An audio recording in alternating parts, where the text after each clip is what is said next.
मैंने जब वीडियो देखा, वो वीडियो तो सोशल मीडिया पर वायरल हो गया कि एडीएम साहब जो लाठी चला रहे थे, तो मैं सच बताता हूँ कि मेरा दिल दहल गया उस वीडियो को देखकर।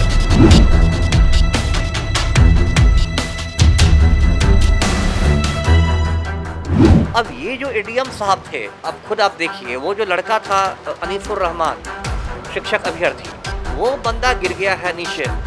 उसके पास ऐसी बातें कि कोई हथियार है, वो कोई बम या पिस्तौल लेके आया है, तिरंगा झंडा उसके हाथ में, शांतिपूर्ण प्रदर्शन है, अपने हक के लिए करने आया है। अब एडीएम साहब उस ऐसे लाठी पर लाठी बरसा रहे हैं, लगता है कि उससे कोई व्यक्तिगत दुश्मनी निकाल रहे हैं। और उस लड़के के कटपटी के पास से आप देखेंगे खून बह रहा है। अब एडीएम साहब मारते जा रहे हैं, मारते जा रहे हैं।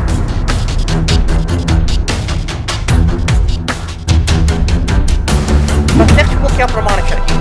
तो जो वीडियो फुटेज है वो इतना साफ है, उसमें एडीएम साहब साफ दिखाई दे रहे हैं, वो लड़का साफ दिखाई दे रहा है। तो अब इसमें जांच में किस समय का लग रही है? अब डीडीसी महोदय ने कहा है कि 3 दिन हमको और चाहिए।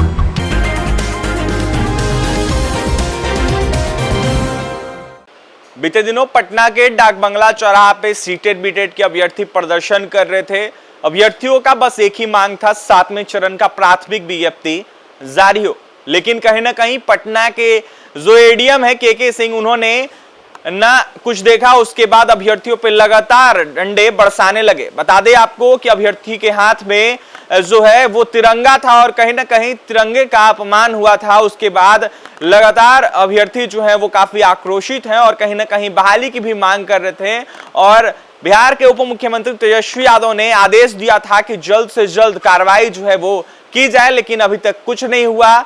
जो एडीएम साहब हैं वो ऐसे ही हैं और अभ्यर्थियों की बहाली भी अटकी पड़ी है। हमारे साथ बात करने के लिए अभी पूर्व आईपीएस अमिताभ कुमार दास हैं। सर, क्या कुछ कहिएगा, जिस तरीके से सीटेड बीटेड के अभ्यर्थी प्रदर्शन कर रहे थे, तिरंगे का भी अपमान हुआ था उस दिन? देखिए, मैंने जब वीडियो देखा, वो वीडियो तो सोशल मीडिया पर वायरल हो गया कि एडीएम साहब जो लाठी चला रहे थे, तो मैं सच बताता हूँ कि मेरा दिल दहल गया उस वीडियो को देखकर कि कोई अधिकारी इतनी हैवानियत के साथ, इतने जंगलीपन के साथ कैसे लाठियाँ बरसा सकता है।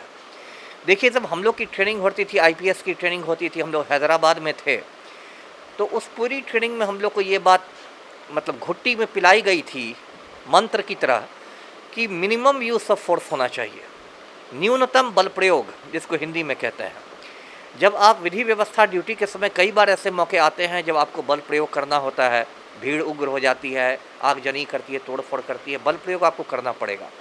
लेकिन बल प्रयोग जो है वो न्यूनतम होना चाहिए, क्योंकि आप युद्ध के मोर्चे पर नहीं हैं, आप यूक्रेन की लड़ाई नहीं लड़ रहे हैं, आप अपने देश में एक जनतांत्रिक समाज में ड्यूटी कर रहे हैं, अपने देश की जनता से निपट रहे हैं। तो उसमें संयम से काम लेना चाहिए। संयम शब्द पर बहुत ज़्यादा जोर रहता है। अब ये जो एडीएम साहब थे, अब खुद आप देखिए, वो जो लड़का था अनीसुर रहमान, शिक्षक अभ्यर्थी, वो बंदा गिर गया है नीचे। उसके पास ऐसी बातें कि कोई हथियार है, वो कोई बम या पिस्तौल लेके आया है, तिरंगा झंडा उसके हाथ में, शांतिपूर्ण प्रदर्शन है, अपने हक के लिए करने आया है। अब एडीएम साहब उस पर ऐसे लाठी पर लाठी बरसा रहे हैं, लगता है कि उससे कोई व्यक्तिगत दुश्मनी निकाल रहे हो। और उस लड़के के कनपटी के पास से आप देखेंगे खून बह रहा है। अब एडीएम साहब मारते जा रहे हैं, मारते जा रहे हैं। तो ये तो पहले हम लोग पढ़ते थे कि पहले के ज़माने में जो ज़मींदार होते थे, वो लोग किसानों को डराने के लिए कुछ लठैत रखते थे। लठैत लोग लाठी लेके रखते थे, लाठी में तेल पिलाकर। तो मुझे तो लगा कि एडीएम साहब में किसी लठैत की आत्मा का प्रवेश हो गया हो और वो अधिकारी की तरह नहीं, लठैत की तरह काम कर रहे हों।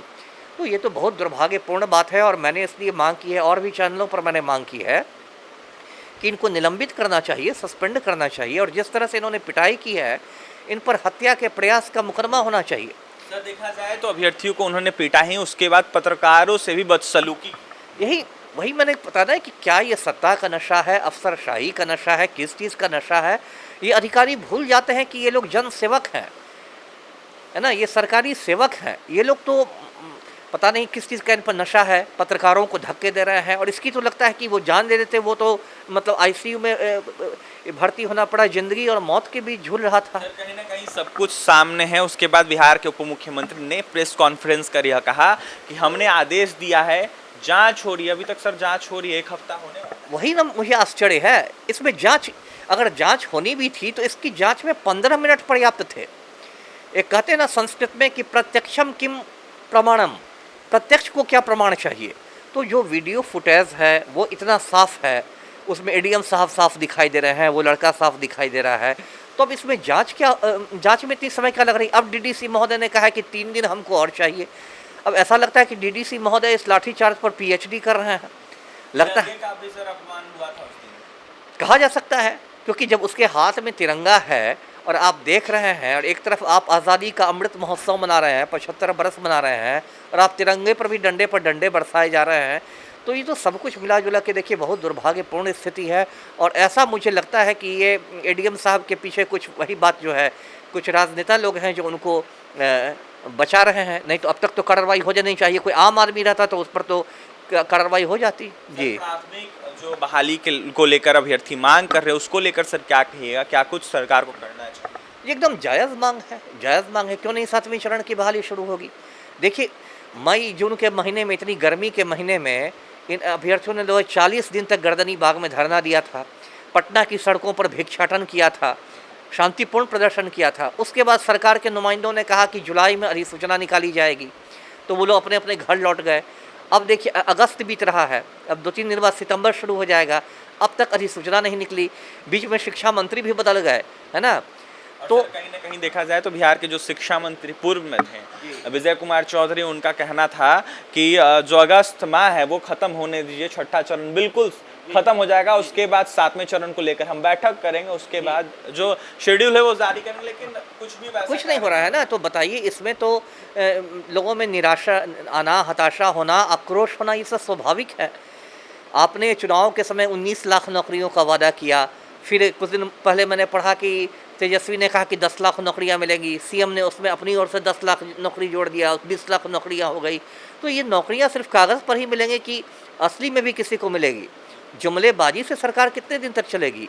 ये युवाओं में लोग आक्रोश भड़का रहे हैं। जी बिल्कुल देख सकते हैं जुमलीबाजी से कितने दिन सरकार चलेगी। युवाओं में जो आक्रोश है बिहार सरकार भड़का रही है, और कहीं ना कहीं युवा जो है वो त्रस्त है। मांग जायज़ है, और जिस तरीके से तिरंगे को लेकर अपमान किया गया है और अभ्यर्थियों को बर्बरतापूर्वक पीटा गया है, इसको लेकर अमिताभ कुमार दास सर ने यह साफ कहा है कि कार्रवाई होनी चाहिए, और कहीं ना कहीं जो एडीएम थे केके सिंह, उनको निलंबित जल्द से जल्द कर देना चाहिए। तमाम बातें सुनिए आपने। हमारे साथ पूर्व आईपीएस अमिताभ कुमार दास थे, और भी तमाम खबरों के लिए बने रहे हमारे साथ। हमारे चैनल को सब्सक्राइब करें, पेज को लाइक करें। बहुत बहुत धन्यवाद।